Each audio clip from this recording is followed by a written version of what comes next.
The morning prayer, or the Pledge of Allegiance will now, or actually, God, it's been a while. The House will come to order. The morning prayer will be said by Representative James Coleman from House District 7 in Denver, Colorado. I'm looking forward to my certificate. Please join me in saying the pledge. I pledge allegiance to the flag of the United States of America and to the republic for which it stands, one nation, under God, indivisible, with liberty and justice for all.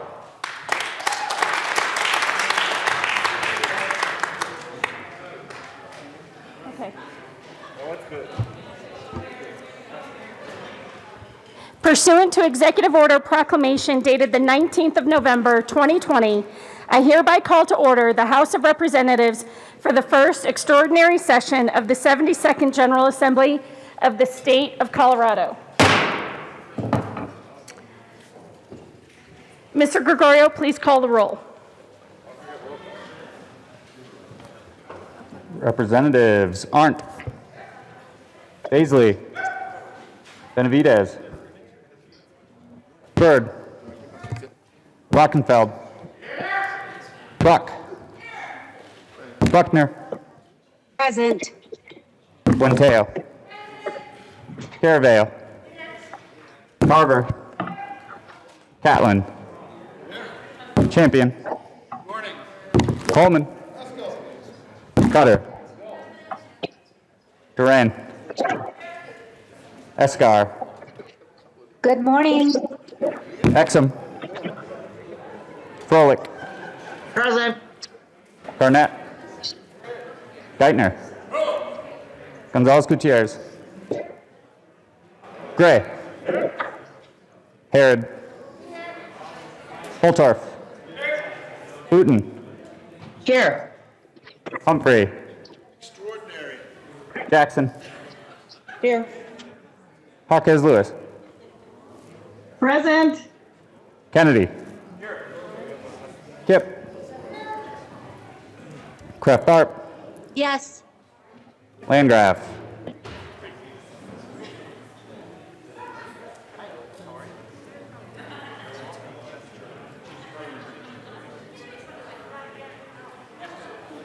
Landgraf, Representative Landgraf. Right, excused. Larson, Liston, Montine, McCluskey, McKean, McLaughlin, Present. Melton, Michael Sinjane, Mullica, Neville, Excused. Pelton, Ransom, Rich, Representative Rich. I think your volume is not on.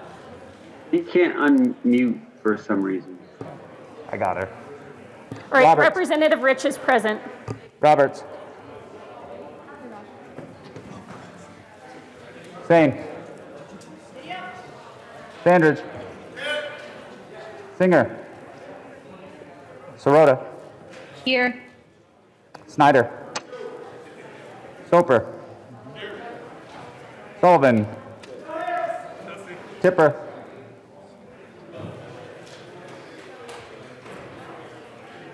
Representative Tipper, Representative Tipper. Excused. Tutone, I'm right here. Valdez A,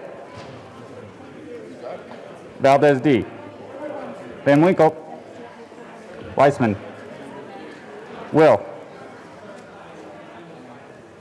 Williams, Wilson, Good morning, I think. Woodrow, Young, Madam Speaker. Here. 62 present. 62. With 52 present, sorry, just a second.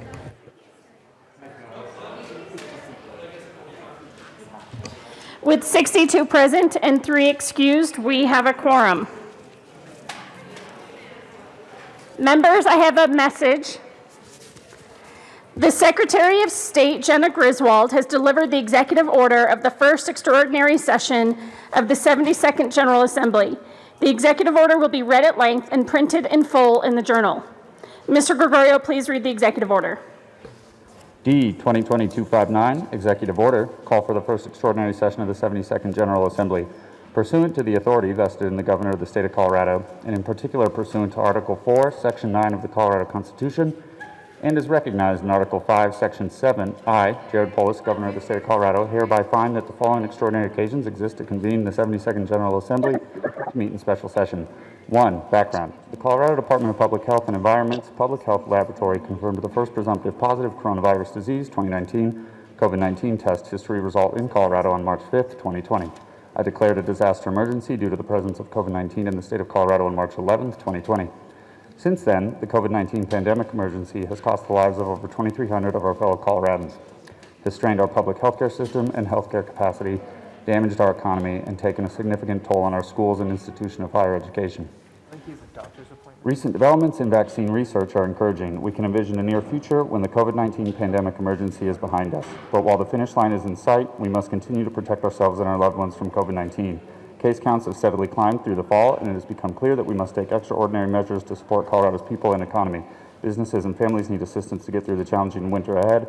To meet this moment, we must make critical investments as soon as possible. Colorado small businesses and families struggling to pay rent and their electric bills cannot afford to wait until the 73rd General Assembly convenes on January 13, 2021, which is why I am calling this extraordinary session of the General Assembly. This past fiscal year, the General Assembly passed a responsible budget in a very challenging fiscal environment. Their actions, combined with better than anticipated revenues during the summer months, resulted in surplus funds in the current fiscal year that we can direct to one-time support for businesses and families impacted by the COVID-19 pandemic emergency, while also helping to sustain our economy. I am calling this extraordinary session to ask the General Assembly to consider taking action in 7 areas.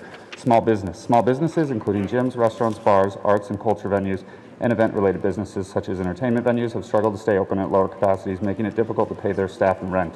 While these small businesses saw some recovery over the summer when many were able to provide walk-up and outdoor service, many still struggle due to the lack of consumer confidence and COVID-19 restrictions. These challenges will likely increase through the fall and winter months. Childcare. The COVID-19 pandemic emergency has burdened childcare providers, which we know are crucial to building and sustaining a thriving economy by enabling families to work and preparing children for school. Colorado's fragile childcare system is strained and vulnerable to a collapse due to the pandemic. Lower enrollment required changes to ensure student and worker safety consistent with healthcare requirements, staffing issues including quarantine measures consistent with protecting the public health, sporadic closure of the schools, and other impacts of the pandemic are also impacting the childcare system. Based on a recent survey, at least 26% of childcare facilities in Colorado may close permanently without financial support due to the pandemic. Housing and direct assistance. Because of the federal Paycheck Protection Program, loans for small businesses, enhanced unemployment benefits, and direct payments to Americans, we've avoided a significant wave of housing evictions and foreclosures. Now, though, the expiration of these programs leaves vulnerable Coloradans at risk of eviction or foreclosure in the coming months. We must mobilize additional resources to allow Coloradans to stay in their homes in the near term and rebuild their lives in the long-term. Broadband. A Colorado Department of Education Colorado Education Initiative survey demonstrated that 860 children lack stable internet access at home. While many school districts across Colorado are learning in person, the most recent increase in COVID-19 cases has led to other school districts, including many Denver metro school districts, to switch to remote learning without broadband or Wi-Fi hotspots. These students will face significant learning loss that will have implications for their future academic careers and lifetime earnings. Food insecurity. Demand for food assistance via food pantries and food banks has increased as a result of the COVID-19 pandemic emergency. The demand appears to be correlated with unemployment and furloughs in the service sector, as well as at school and camp closures, and is not anticipated to abate in short term. Meanwhile, food pantries' food resources were often stretched prior to the pandemic and resulting economic fallout, as dollars available for hunger relief through the Coronavirus Aid Relief and Economic Security Acts and Families First Coronavirus Relief Act, and in December 2020, no new federal funding is currently available to replace these funds. Utilities assistance. Headed into the winter, many Coloradans are unemployed, underemployed, or unable to find new work. At the same time, these Coloradans may have little to no savings and growing expenses due to the COVID-19 pandemic emergency. This segment of the population now qualifies as low income and is at risk of being unable to afford the utility bills over the coming months. Energy Outreach Colorado applications are up 25% compared to the same time last year, and funding allocated by the General Assembly during the prior legislative session will be distributed by December 4th, 2020. Public health response is that the pandemic has entered into its third wave in Colorado. Additional funds are needed immediately to continue the state's robust public health response. My budget request set aside funds to ensure the state can continue to protect public health while we await additional federal stimulus and reimbursement from the Federal Emergency Management Agency. In the face of federal inaction, Colorado must now act to support small businesses, protect renters and homeowners, support child care providers, and enable students to access remote education. We can make one-time urgently needed investments now to help these crucial sectors of our economy survive the winter and sustain our economy. I urge the General Assembly to act in defining the appropriate subject matter for legislative consideration herein. The following section describes the purpose and need for the special session. 2. Purpose and need. In the coming months, we will need to focus on suppressing the spread of COVID-19 in our communities to conserve our strained healthcare resources. We recognize that the lack of consumer confidence, the reality of the risky health situation, and compliance with justified public health measures comes at a cost to our business owners, workers, educators, and families. We therefore believe it is right and proper to take all necessary measures to enable our residents to weather the economic and logistical challenges that accompany our mitigation strategies. We are calling on the General Assembly to consider taking action to fund the following support programs to help minimize the disruptions caused by our COVID-19 emergency response. A. The General Assembly should consider taking legislative action to provide direct support and emergency tax relief to small businesses impacted by the COVID-19 pandemic emergency. This includes, but is not limited to, an expeditious direct assistance funding mechanism for small businesses that are operating at a significantly reduced capacity or closed under public health orders. Small businesses, including gyms, restaurants, bars, arts and culture venues, and event-related businesses such as entertainment venues, have struggled to stay open at the lower capacities, making it difficult to pay their staff and rent. The General Assembly should also consider providing tax and administrative relief, including sales tax retention for certain small businesses, including restaurants and bars. The General Assembly should consider allowing these certain small businesses to retain up to $2,000 per month of the 2.9 gross state sales tax collections they already collected. Should allow for the waiver of certain fees associated with the sale of liquor and enforcement and the operation of a restaurant, including retail food establishment licensing fees administered by CDPHE and the Colorado Department of Revenue. B. The General Assembly should consider taking legislative action to provide housing and rental assistance and direct cash assistance for individuals and families who have been impacted both directly and indirectly by the COVID-19 pandemic emergency through existing funding mechanisms such as the Property Owner Preservation Program and Emergency Housing Assistance Program, the Workers Left Behind Fund, the Housing Constant Assistance Program, Homeless Youth Programs, and Direct Cash Assistance. C. The General Assembly should consider taking legislative action to provide monetary assistance to new and existing child care providers through existing funding mechanisms such as sustainability grants for existing child care providers and support for child care startup or expansion costs for providers located in child care deserts, demonstrated need, or areas of the state hardest hit by COVID-19. D. The General Assembly should consider taking legislative action to expand broadband and Wi-Fi access for educational purposes, especially for P through 12 students and educators. E. The General Assembly should consider taking legislative action to provide support for food pantries and food banks so that they can provide assistance for those experiencing food insecurity due to the COVID-19 pandemic emergency. F. The General Assembly should consider taking legislative action to provide utility assistance to Coloradans experiencing financial hardship due to the COVID-19 pandemic emergency. G. The General Assembly should consider taking legislative action to appropriate funds to the Disaster Emergency Fund for public health expenses associated with the COVID-19 pandemic emergency. 3. Proclamation. I, Jared Polis, Governor of the State of Colorado, with this proclamation find extraordinary occasions exist to convene the 72nd General Assembly of the state and summon the members of the 72nd General Assembly to meet in the special session at 10 a.m. on November 30th, 2020 at the state capitol in the city and county of Denver, and designate the following specific subjects for consideration, appropriate legislative action, and funding.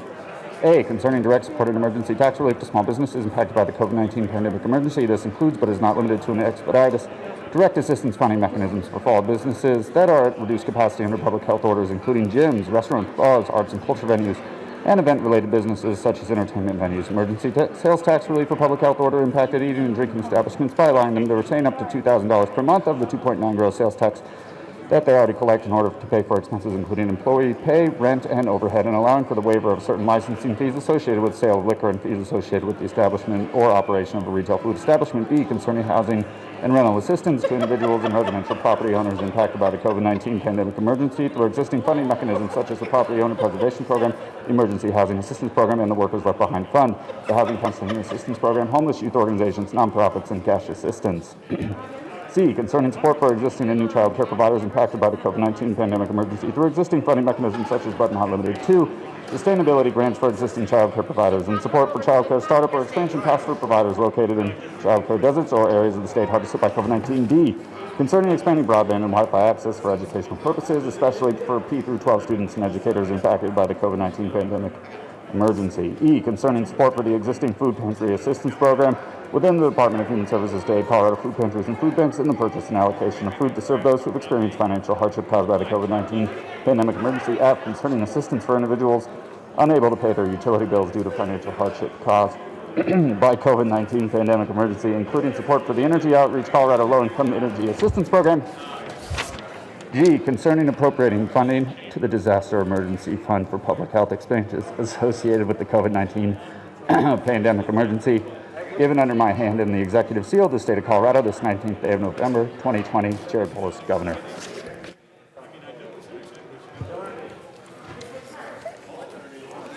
Majority Leader Garnett.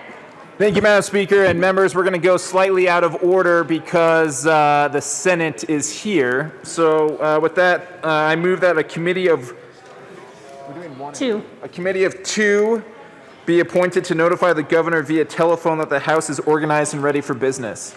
Is there any objection? Seeing none, Representative Gonzalez Gutierrez and Representative Dave Williams are appointed to a committee to notify the governor via telephone that the Senate and House are organized and ready for business. You all are excused. From here, we will go to announcements. Before we go to regular announcements, I have several. The Majority Leader and I have several announcements. Please, everyone, listen to these. They're important business that will be for rules for how we're conducting the special session. The House is in the last 3 days of session, and during the last 3 days of session, the following rules are in place. House Rule 33B5 is suspended, allowing substantive amendments on third reading if permission of the body is granted. House Rule 35 is suspended, allowing a simple majority for reconsideration. House Rule 36D, requiring 24-hour notice before taking a vote on concurrence with Senate amendments, and also requiring that conference committee reports be specifically referred to the calendar, is suspended. Majority Leader Garnett. Thank you, Madam Speaker. Because of time constraints, all bills coming out of committee will be placed on the second reading calendar and given immediate consideration. All right, so Mr. Gregorio, please read the committees of reference and their membership for the special session. Unless there's other announcements. Do that first.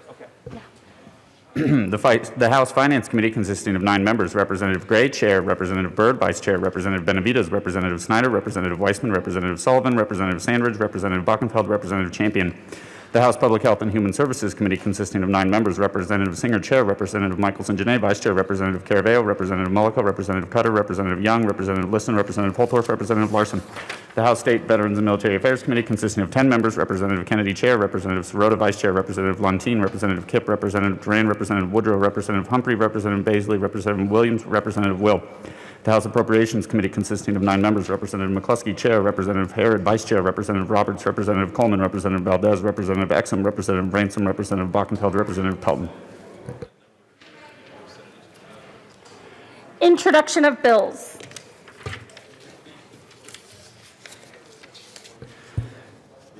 House Bill 20B 10001 by Representatives Young and Soper, also Senators Donovan, concerning support for expanding broadband access for preschool through 12th grade education and in connection therewith creating the Connecting Colorado Students Grant Program and making an appropriation. House Bill 1001 is assigned to the Committee on State Veterans and Military Affairs. House Bill 20B 10002 by Representatives Kipp and Landgraf, also Senators Pedersen and Sonnenberg, concerning the creation of a COVID-19 emergency relief grant programs for the child care sector and in connection therewith making an appropriation. House Bill 1002 is assigned to the Committee on Public Health Care and Human Services. House Bill 20B 10003 by Representatives Cutter and Bockenfeld, also Senator Story, concerning changes to the Food Pantry Assistance Grant Program and in connection therewith making an appropriation.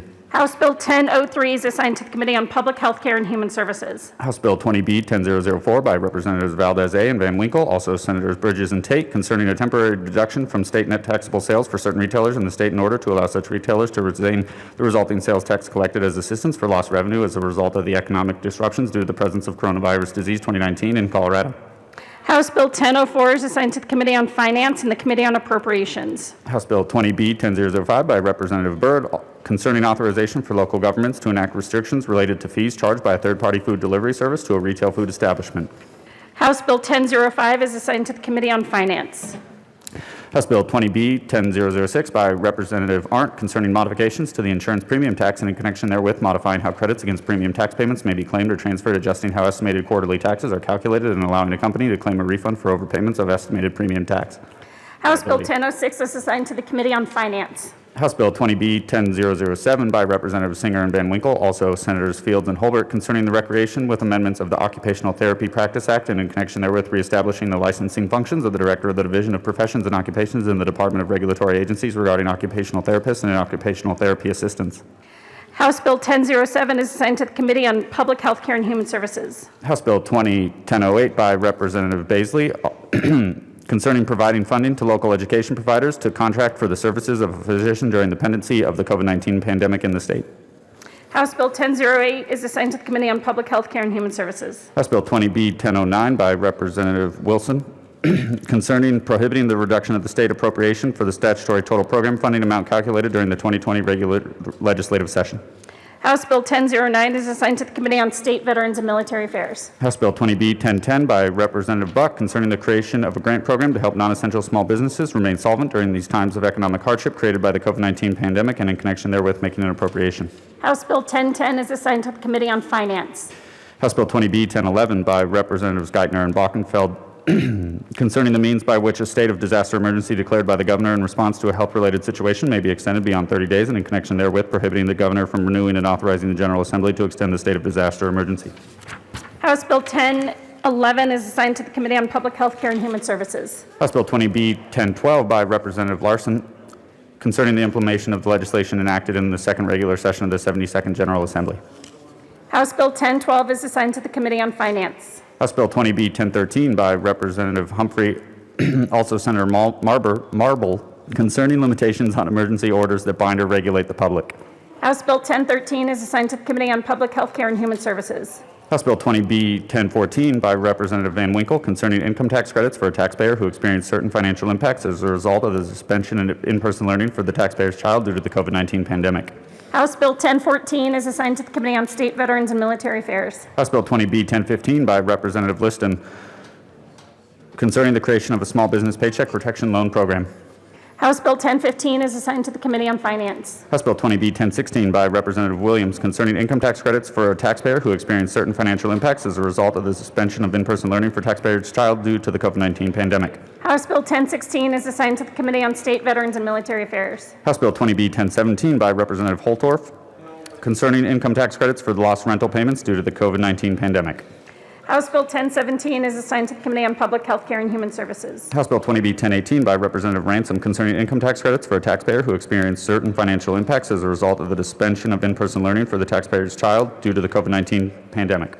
House Bill 1018 is assigned to the Committee on State, Veterans, and Military Affairs. House Bill 20B 1019 by Representative McKean, concerning the modifications of certain tax expenditures included in House Bill 1420 enacted at the second regular session of the 72nd General Assembly.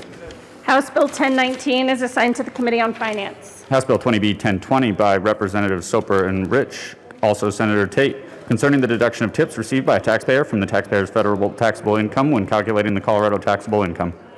House Bill 1020 is assigned to the Committee on State, Veterans, and Military Affairs. House Bill 20B 1021 by Representative Sane, concerning the repeal of certain portions of House Bill 1420 enacted at the second regular session of the 72nd General Assembly. House Bill 1021 is assigned to the Committee on Finance. House Bill 20B 1022 by Representative Neville, concerning income tax credits for a taxpayer who experienced certain financial impacts as a result of the suspension of in-person learning for the taxpayer's child due to the COVID-19 pandemic. House Bill 1022 is assigned to the Committee on State, Veterans, and Military Affairs. Introduction of resolution. HR 20B 10001 by Representatives Garnett and Geithner, concerning a change to the rules of the House of Representatives to authorize the Speaker of the House of Representatives to promulgate regulations to allow remote testimony by the public during the proceedings of House committees of reference while there is a declared public health disaster emergency. Majority Leader. Oh, okay. The committee is, okay. The committee who, to notify the governor that we are ready for business is back. So Representative Williams and Representative Gonzalez-Gutierrez. Representative Williams. Thank you, Madam Speaker. We went ahead and had a phone conversation with the governor. We notified him that the House was organized and ready to conduct business. I wished him well and a speedy recovery, given that him and his spouse were both diagnosed with COVID. And I also thanked him for his steadfast commitment and consistency in following his own health recommended guidelines, unlike others you may have read about. And he wished us the best in conducting our business and was looking forward to passing bills in a bipartisan fashion to help the people of Colorado receive some relief during this pandemic. Representative Gonzalez-Gutierrez. Thank you, Madam Speaker. I don't think I have much more to add, but again, the governor thanks us for our service and for being here, and we're ready to roll. Fantastic. Okay, Majority Leader Garnett. Thank you, Madam Speaker. I move to suspend the rules for immediate consideration of House Resolution 1001. You have heard the motion. Is there any objection? Seeing none, the rules will be suspended. Representative Geithner. Thank you, Madam Speaker. I move House Resolution 20 Bravo 1001. Please proceed. Members, what we have here is an opportunity to ensure that we are offering an opportunity for members of the public to provide public testimony outside of how we would normally do it, whether that's through a community college or other. And so this is just an opportunity to go ahead and amend our rules so that we can make that provision for members of the public. Majority Leader Garnett.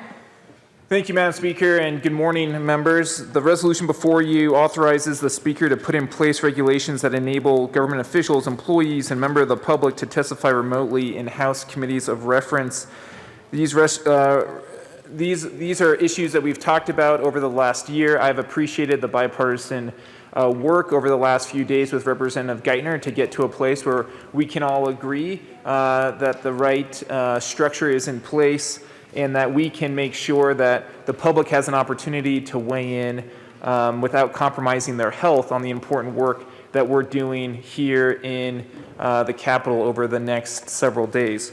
So to highlight that bipartisanship, I move Amendment L001 and ask that it be displayed. The amendment is properly moved. 1 minute. Majority Leader Garnett. Thank you, Madam Speaker. And members, this amendment makes sure that this rule applies to this special session and that it's not going to prohibit the public from testifying in person if that's what they choose to do. So with that, I would urge an aye vote and thank Representative Geithner for his collaboration on this issue. Is there any further discussion? Seeing none, the motion before us is the adoption of H.R. 1001. All those in favor say aye. Aye. Those opposed say no. H.R. 1001 is adopted. Oh, I'm sorry, we didn't move the amendment. My gosh, I'm a little out of practice. We didn't pass the amendment. So,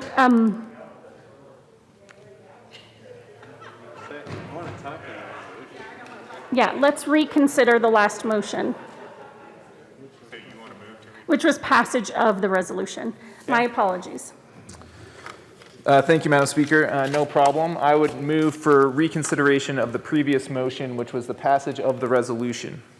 The motion is to reconsider the passage of House Resolution 1001 because I forgot to move pass the amendment first. All those in favor say aye. Aye. All opposed say no. The motion for reconsideration is passed. Majority Leader Garnett. Thank you, Madam Speaker. Do I have to move the amendment again? Okay, I move L001 and ask for its adoption. Is there any further discussion on the adoption of L001 to House Resolution 1001? Seeing none, all those in favor of the adoption of L001 say aye. Aye. All opposed say no. The amendment is adopted. That brings us back to the adoption of House Resolution 1001. Is there any further discussion? Representative Van Winkle. Thank you, Madam Speaker. And just a quick question of clarification here. I want to make sure that all bills in committee today will be eligible for remote testimony, not just these bills and not those bills, but all bills in committee will be open. Majority Leader Garnett. Thank you, Madam Speaker, and thank you for that question, Mr. Assistant Minority Leader. The answer to that is yes. For the bills that were publicly released earlier, the sign-up sheet was created and put online late last night. And for the bills that were just introduced that weren't released publicly, they will be available now. And both sign-up sheets will be closed once committee starts. But I believe there will be a slight gap between floor work and committee. So it's not the perfect scenario, but every bill will have a chance to have people sign up. And it does bring up another issue which I think is important to highlight. I want to thank our nonpartisan staff, really across the board for all the work that they've done.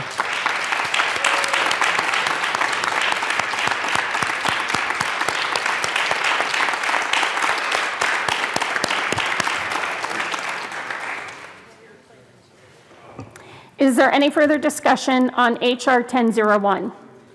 Seeing none, the question before us is the passage of HR 1001. All those in favor say aye. Aye. All opposed say no. HR 1001 is passed.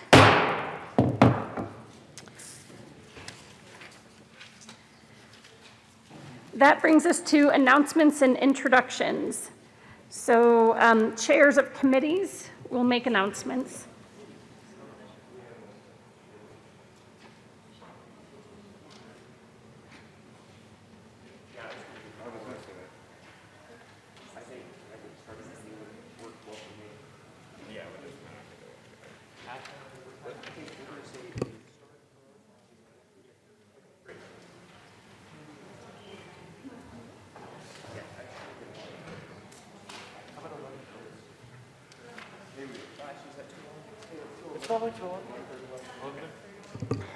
Representative Gray.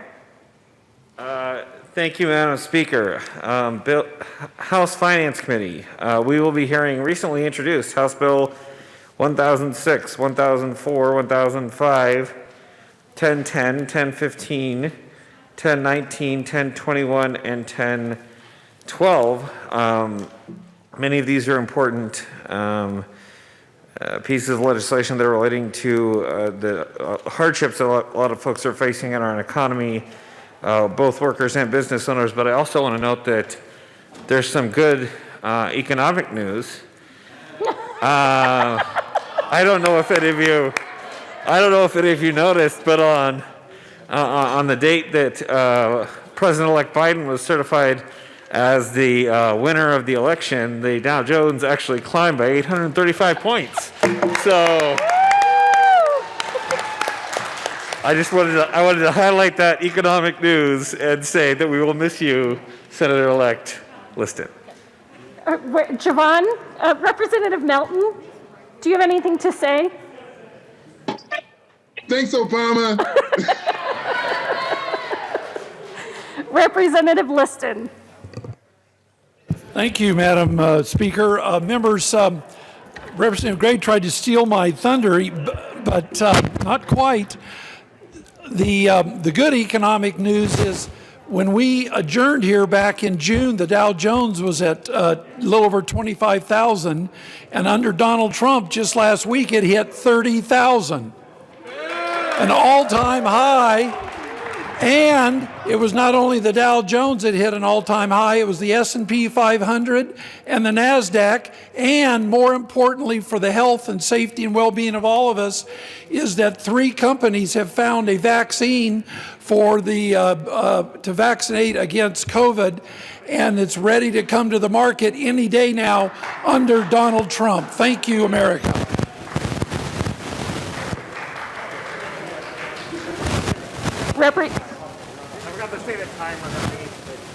Representative Gray, I can't. Sorry, I apologize. In my rush to make jokes, House Finance will be meeting at 11:30 in LSBA.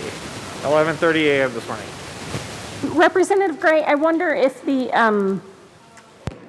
all that interference, is it coming from the SOC? Or is it something else? Can you all hear me? Sorry. House Finance Committee, I forgot to say, I read the list of bills.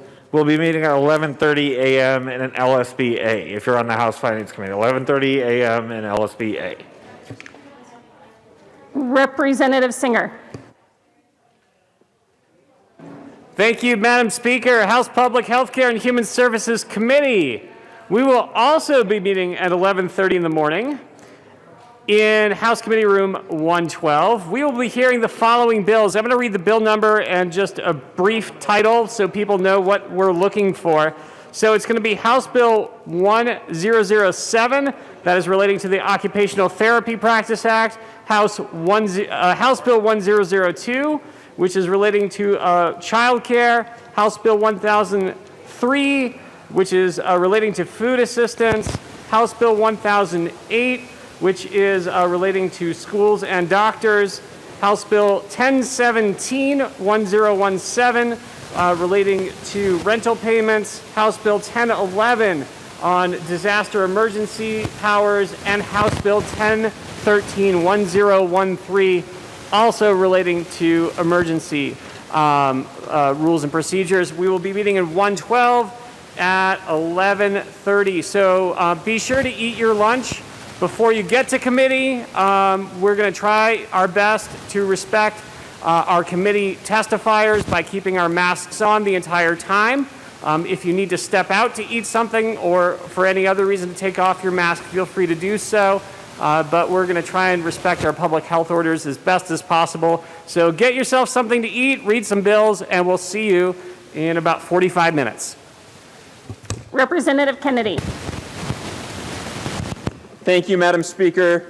Members, the State Veterans and Military Affairs Committee will be meeting at 11:30 in the Old State Library, room 271, to hear House Bills 1001, 1020, 1009, 1022, 1018, 1014, and 1016. We will be following a similar protocol. Obviously, this is up to everyone's individual discretion, but we're hoping that everyone is able to wear masks during the entire time, which is why we're giving extra time before the committee starts so you can all get a bite to eat before then if possible. Thanks. Representative McCluskey. Thank you, Madam Chair. And Appropriations Committee members, we will be meeting later today based on the outcome of the good work going on in the other three committees. We will announce the bills that we will be hearing later today as well, so please stay tuned. We will meet in House Committee Room 0107. Thank you. Representative Singer.